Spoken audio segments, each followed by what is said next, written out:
Hello बच्चों, I hope आप लोग ठीक होंगे। तो मेरा नेक्स्ट लेक्चर जो है और नेक्स्ट लेक्चर आपका है किस पर? इलेक्ट्रिक चार्ज क्या होता है, टाइप ऑफ चार्ज क्या है, इसका एक एग्जांपल देखेंगे इस लेक्चर। ठीक है, उसके बाद हमारा नेक्स्ट लेक्चर आएगा प्रॉपर्टी ऑफ चार्ज वगैरह पे। तो देखो, इलेक्ट्रिक चार्ज क्या है? इलेक्ट्रिक चार्ज जब हम किसी दो सबस्टेंस को क्या करते हैं, रब करते हैं। जब दो सबस्टेंस को हम रब करते हैं तो वो क्या हो जाता है? इलेक्ट्रिक चार्ज हो जाता है। एक्चुअली क्या हो जाता है? चार्ज। जैसे हम हैंड को रब करते हैं तो हीट प्रोड्यूस होता है ना, लेकिन यहाँ पे क्या है, हमारे दोनों हैंड क्या है, मतलब सेम प्रॉपर्टी है, तो ये चार्ज नहीं होगी, दूसरे को अट्रैक्ट नहीं करेंगे। जब हम दो डिफरेंट मटेरियल को एक दूसरे से क्या करते हैं, रब करते हैं, तो वो एक्चुअल में क्या होते हैं, चार्ज हो जाते हैं और उसमें अलग अलग चार्ज आते हैं। ठीक है, एक तो पॉजिटिव चार्ज होगा, दूसरा नेगेटिव चार्ज होगा। तो एक्चुअली जो हम डिफाइंड करते हैं इलेक्ट्रिक चार्ज को, कैसे डिफाइन करते हैं? इलेक्ट्रिक चार्ज यहाँ पे मैंने लिखा है, charge is the physical property of matter that acquired a power to attract light body such a small piece of paper. आपने देखा होगा कि जब हम कॉम को अपने हेड पर रब करते हैं और कॉम को जब हम स्मॉल पीस ऑफ पेपर के पास लेके जाते हैं, तो आपने नोटिस किया होगा कि वो उसको अट्रैक्ट करता है। तो वो चीज यही बोल रहा है कि भाई जब हम किसी दो सबस्टेंस को हम रब करते हैं तो उसमें एक प्रॉपर्टी आ जाती है, किसकी? अट्रैक्शन की, जो लाइट बॉडी को क्या करता है, अट्रैक्ट कर लेता है। जिस सबस्टेंस में ये प्रॉपर्टी होती है उसे हम लोग क्या कहते हैं? इलेक्ट्रीफाइड, या फिर उसे हम लोग क्या कहते हैं? चार्ज करते हैं। क्या बोलते हैं उसे? चार्ज। और ये जो बॉडी चार्ज होती है, जनरली कैसे चार्ज होती है? जो हम क्या करते हैं, रब करते हैं या फिर फ्रिक्शन करते हैं। फ्रिक्शन आप ऑलरेडी जानते हैं, एक बॉडी के ऊपर दूसरी बॉडी का चलना। ठीक है, तो समझ में आया? तो there are two type of charge, एक पॉजिटिव चार्ज होता है, दूसरा क्या होता है आपका? Negative charge. जो ऑब्जेक्ट कैरी करता है पॉजिटिव चार्ज, उसे हम लोग क्या कहते हैं? पॉजिटिव। ठीक है ना, मैंने कहा an object carry positive charge. अब कोई भी ऑब्जेक्ट कैरी करता है पॉजिटिव चार्ज, कैसे करेगा? आपको पता होगा जितने मेटल्स होते हैं वो इलेक्ट्रॉन्स को क्या करते हैं? डोनेट करते हैं। इन प्रीवियस क्लास में या फिर आपने केमिस्ट्री में मेटल्स एंड नॉन मेटल्स पढ़ा होगा, तो उसमें आपको आइडिया होगा। तो अब मैंने यहाँ पे न्यूट्रल लिया, फॉर एग्जांपल यहाँ पे मैंने ले लिया सोडियम। सोडियम कैसा है? न्यूट्रल है।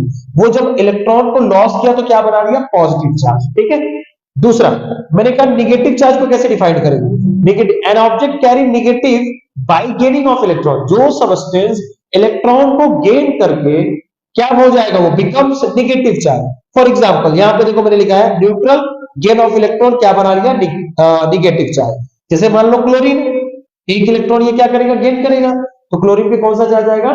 Negative charge. तो इसका ये मतलब है कि जब दो सबस्टेंस आपस में रब होते हैं तो उसमें चार्ज का क्या होता है? ट्रांसफॉर्मेशन होता है, मतलब ट्रांसफर होता है। ट्रांसफॉर्मेशन में ट्रांसफर होता है between substance, between two substance. For example जैसे मान लो कि मैंने कॉम और हेड को जब हमने रब किया तो कॉम पे कौन सा चार्ज आएगा? सोच के बताओ। नेगेटिव चार्ज आया होगा, क्योंकि कॉम क्या है? नॉन कंडक्टर, इलेक्ट्रिसिटी फ्लो नहीं करता है। तो non conductor means non metals, और नॉन मेटल्स के पास प्रॉपर्टी क्या होती है? इलेक्ट्रॉन्स को गेन करने की। तो उस पर कौन सा चार्ज आएगा?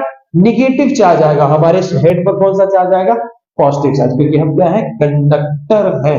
उसका एक एग्जांपल मैंने यहाँ पे दिया है, एग्जांपल ऑफ चार्ज का। When a com is first रब विथ ड्राई हेयर, अपने हेयर, ड्राई हेयर पे जो हम रब करते हैं तो ये प्रॉपर्टी आ जाती है, किसमें? कॉम में आ जाती है। आई तो ये समझ में आया होगा, इसकी स्क्रीनशॉट आप ले सकते हो। ठीक है, आई थिंक आप लोगों को इलेक्ट्रिक चार्ज समझ में आ गया होगा, टाइप ऑफ चार्ज क्या होगा वो भी समझ में आ गया होगा, और कौन सा सबस्टेंस कैरी करेगा पॉजिटिव चार्ज, कौन सा सबस्टेंस कैरी करेगा नेगेटिव चार्ज। ये डिपेंड करेगा उसकी मटेरियल पर। अगर मेटल्स होंगे वो पॉजिटिव चार्ज कैरी करेगा, अगर नॉन मेटल्स होंगे तो नेगेटिव चार्ज करेगा। ये कॉमन सेंस है आपका, आपको बस दिमाग लगाना है और बता देना है कि कौन सा है। अब बात करेंगे इलेक्ट्रिक चार्ज की यूनिट क्या होती है। इलेक्ट्रिक चार्ज की जो यूनिट होती है वो कूलाम होती है। आप जब 12th में जाओगे तो आपको पता चलेगा, एक कुलाम्स लॉ है, वहां पे आप पढ़ोगे, इसके बारे में अच्छे से पढ़ोगे। फिलहाल के लिए बस इतना ही जानिए कि SI यूनिट चार्ज की क्या होती है? आपकी कूलाम होती है। ठीक है, और इसको हम डिफाइन कैसे करते हैं? 1 coulomb charge is that quantity of charge which exert 9 × 10⁹ newton force और equal charge placed at a 1 metre distance. देखो समझो, इस चीज को मैं समझा रहा हूं। जैसे मान लो एक चार्ज है आपका Q1 और दूसरा चार्ज है क्या? Q2, दोनों चार्ज सेम है।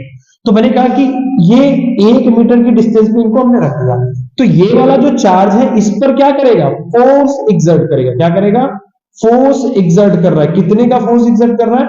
9 इंटू 10⁹ न्यूटन का फोर्स एग्जर्ट कर रहा है। या तो ये करेगा या तो ये करेगा, दोनों में से कोई एक करेगा।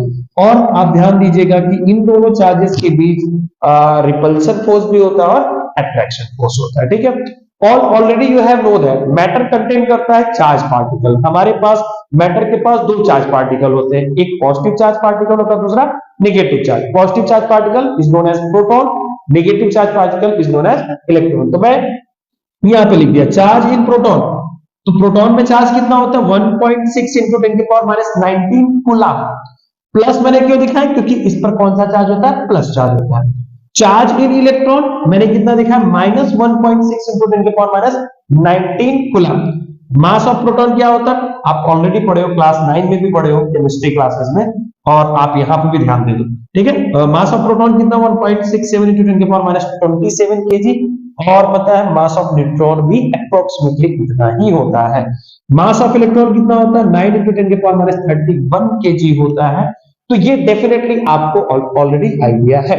एक चीज मैं बताऊं कि जब आपको ये सोचना पड़ेगा कि जब दो सबस्टेंस को हम रब अप करते हैं तो चार्ज का ट्रांसफॉर्मेशन हो, मतलब ट्रांसफर होता है, ट्रांसफॉर्मेशन बार बार आ जा रहा है, ट्रांसफर होता है एक बॉडी से दूसरे बॉडी में। एक चीज ये दिमाग में रखना कि जब जो इलेक्ट्रॉन को गेन करेगा उस पर मास क्या होगा? मास भी गेन होगा वहां पे, क्योंकि इलेक्ट्रॉन का मास उसके पास जाएगा, बहुत मिनिमम मास जाएगा बट जाएगा। तो ये याद रखिएगा कि जब इलेक्ट्रॉन ट्रांसफर होते हैं तो उसके बीच क्या ट्रांसफर होता है? मास भी ट्रांसफर होता है, बस इतना। ठीक है, आई होप ये समझ में आ गया होगा। तो इसको आप क्या कर लेंगे? स्क्रीनशॉट ले लीजिए। अब नेक्स्ट लेक्चर हमारा होगा प्रॉपर्टी ऑफ चार्ज। ठीक है, ओके, थैंक यू।